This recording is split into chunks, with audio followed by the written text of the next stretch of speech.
Study like there is no tomorrow. Study like there is no tomorrow. Because if you keep putting off your study for tomorrow, you will be probably too late. With this, I am here back with you all. Welcome back to my channel. Dear viewers, I am again with you all with a new topic for today. That is also a part of the speech, that is preposition. So let's get started. What is preposition all about? So let's begin with the definition here. Preposition. Preposition क्या होता है? It is a word that indicates the relationship between a noun and the other words of a sentence. ये एक ऐसा word है जो indicate करता है रिलेशनशिप बिटवीन किसके बीच में, नाउन या फिर other words of a sentence, या तो वर्ड्स के दूसरे सेंटेंस के बीच में या फिर नाउन के बीच में. एग्जाम्पल से देखेंगे हम. I am going to Canada. अब टू क्या है, रिलेशन बना रहा है पूरे सेंटेंस में. एक वर्ड जुड़ गया तो इसका मीनिंग एक क्लियर बन गया, जो टू वर्ड जोड़ते हो गया. Ruby through a stone into the pond. Into is a preposition here. The present is inside the box. They have gone out of the town. So to, into, inside, out. These are the examples of preposition. Let's get started with the types of preposition. There are 4 types of preposition. First one is preposition of time. सबसे पहला preposition कौन सा है? Preposition of time. जो हमने adverb of time में भी पढ़ा था ये चीज, वही चीज यहाँ पे भी लगेगी. It shows the relationship of time between the nouns and the other parts of the sentence. ये एक रिलेशनशिप बिल्ड करता है टाइम का जो किसके बीच में होता है, नाउन और फिर other parts of the sentence. Examples are on, at, in, from, to, for, since, ago, before, until, or till, by. So these are the examples. Let's see the sentences here. He started working at 10 a.m. अब आपको पता चल रहा है 10 a.m. तो उसके लिए आपने वर्ड जोड़ा है at.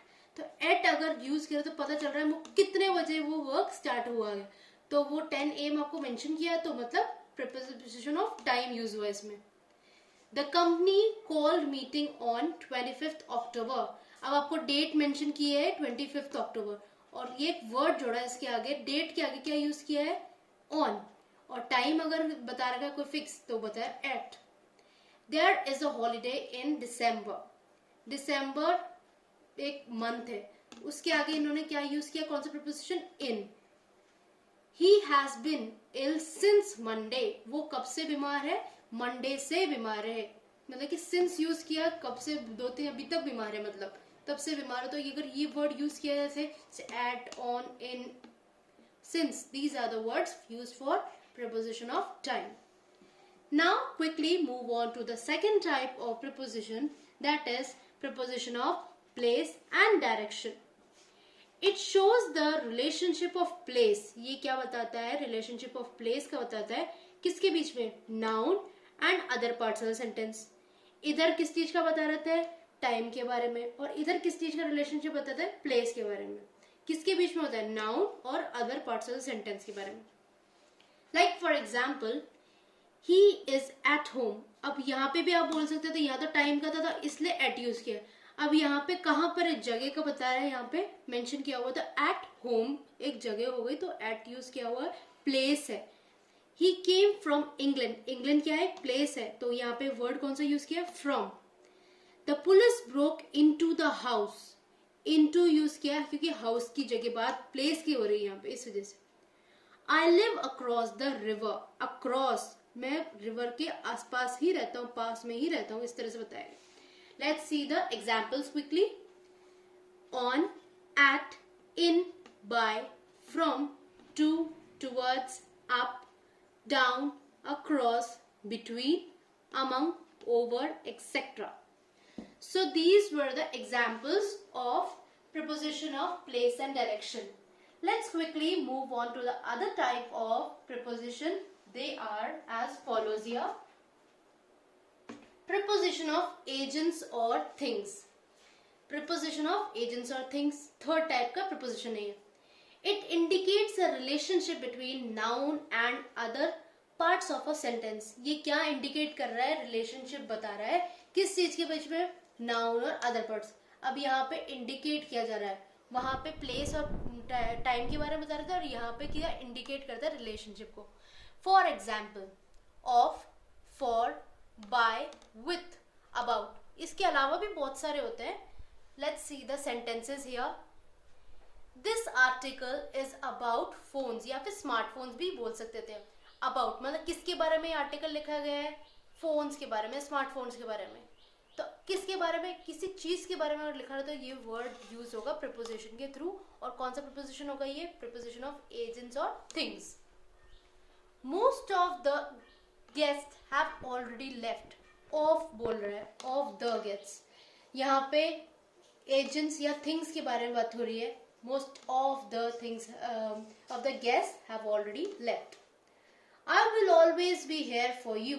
For यहाँ पे preposition के through use हुआ है, और वो कौन सा preposition हुआ? Preposition of agents or things.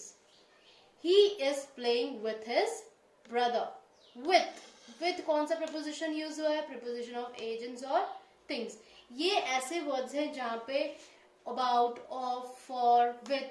These are the examples of preposition of agents or things. Let's see the example. Let's see the another type of preposition here, that is phrasal preposition. What do you mean by phrasal preposition? It is not a prepositional phrase. ये एक prepositional phrase नहीं है, but they are the combination of two or more words. ये क्या है? Combination है, मतलब दो तीन चीजों का mixture है.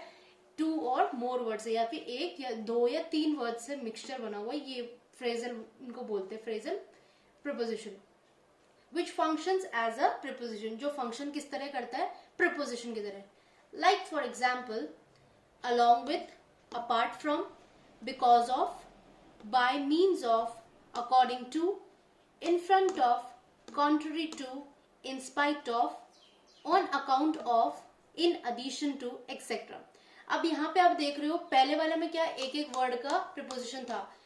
इसमें क्या देख रहे हो आप कि या तो दो या तीन वर्ड्स का ग्रुप बना हुआ है. इसमें ये कॉम्बिनेशन होता है, वो क्या होगा? फ्रेजल प्रीपोजिशन होता है. Like for example, let's see the sentences here. I am going out of a city. Out of दो वर्ड्स यूज करें, ये प्रीपोजिशन के अंदर आएगा. कई वर्ड्स में आउट अलग यूज किया है, कई सेंटेंसेस में आउट को अलग यूज किया गया है और ऑफ को अलग यूज किया है. इनमें दोनों को साथ में यूज किया जाता है, तो वो कौन सा प्रीपोजिशन माना जाएगा? फ्रेजल प्रीपोजिशन होगा. They along with their children went to Delhi. Along with दोनों वर्ड्स साथ में यूज किए गए हैं. सी, अब यहाँ पर हमने डेफिनेशन में अच्छे से पढ़ा था, टू और मोर वर्ड्स का कॉम्बिनेशन और फंक्शन वो किस तरह से करता है? Preposition.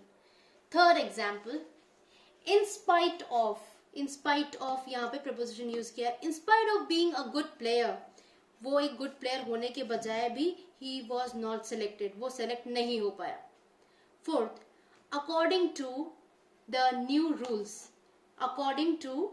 rules you are not right. New rules के अकॉर्डिंग आप सही नहीं हो. तो ये अकॉर्डिंग टू दोनों वर्ड्स यूज किए गए, मतलब यहाँ पे प्रीपोजिशन एड ऑन हुआ है, और वो कौन सा प्रीपोजिशन है? Phrasal preposition. So we have studied the 4 types of preposition that were.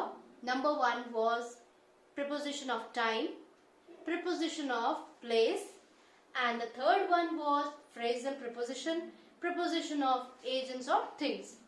So that's all for today's class. Never stop learning, because life does not stop teaching. Keep your studies continuous, students. Take care. Till then, I'll meet you in the next video. Take care.